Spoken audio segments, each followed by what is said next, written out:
एक पिता की दर्द भरी कहानी। एक गांव में एक छोटा सा बच्चा था। उसके पिता तो थे लेकिन माँ की मृत्यु हो गई थी। पिता सारा दिन काम करता और अपने बेटे को पाल पोस कर बड़ा करता है। वह सारे सुख अपने बेटे को देता है जो एक माँ दे सकती थी। उस पिता ने कभी कुछ नहीं मांगा, सिर्फ इतना ही मांगा कि मेरे बेटे को कोई परेशानी ना हो।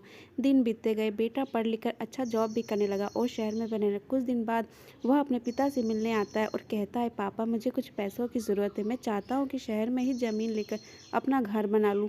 पिता इस बात को सुनकर बहुत खुश होते हैं, सोचते हैं कि मेरा बेटा ऐसा है, एक ना एक दिन काम नाम करेगा। जिंदगी भर की बचाई हुई पूंजी को निकाल कर अपने बेटे को दे देते हैं। बेटा शहर चला जाता है और उन पैसों से अपना घर बना लेता है। पिता इधर इंतजार करता रहता है कि मेरा बेटा फिर से आएगा, एक ना एक दिन तो मेरे पास आएगा ही, जाएगा कहाँ। उसके पास अब कोई नहीं जाता था, क्योंकि ना ही अब उस पिता के पास पैसे थे और ना ही रहने के लिए जगह था। कुछ दिन बाद बेटा फिर लौट कर आता है और अपने पिता से कहता है, पापा आप कब दादा पापा अब आप दादाजी बनने वाले। और पिता को बहुत खुशी होती है। इस बात को सुनकर वह कहते हैं कि तू मुझे मेरी बहू और पोता से कब मिलाएगा।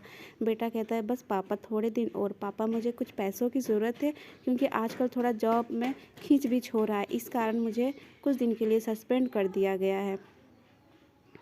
पिता के पास कुछ नहीं रहता है देने के लिए, लेकिन फिर भी कहता है, अच्छा बेटा तू रुक, मैं अभी आया कुछ पैसों का बंदोबस्त करके। पिता बाद में महाजन से कुछ पैसे उधार लेकर अपने बेटे को दे देता है और बेटा पैसा लेकर शहर चला जाता है।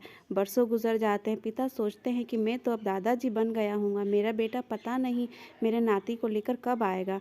फिर सोचने लगते हैं, समय नहीं मिलता होगा, इसलिए मेरा बेटा अभी तक आया ही नहीं वरना ज़रूर आया होता।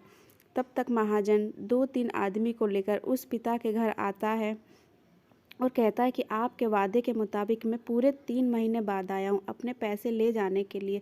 पिता कहते हैं, मेरे पास पैसे नहीं हैं देने के लिए। महाजन कहता है, जब पैसे देने ही नहीं थे तो आपने मुझसे उधार क्यों लिया।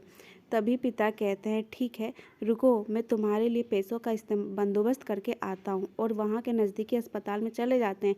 वहाँ जाकर अपना ब्लड डोनेट करते हैं और अपनी एक किडनी बेच देते हैं और उस महाजन का कर्ज छुटा कर देते हैं। किडनी बेचने के बाद उनकी स्थिति और भी ख़राब हो जाती है और वह उस राह में जी रहे होते हैं कि मेरा बेटा एक दिन आएगा ज़रूर।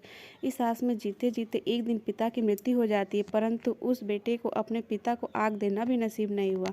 दोस्तों, एक पिता की दर्द भरी कहानी पढ़ने के लिए आप सभी का धन्यवाद।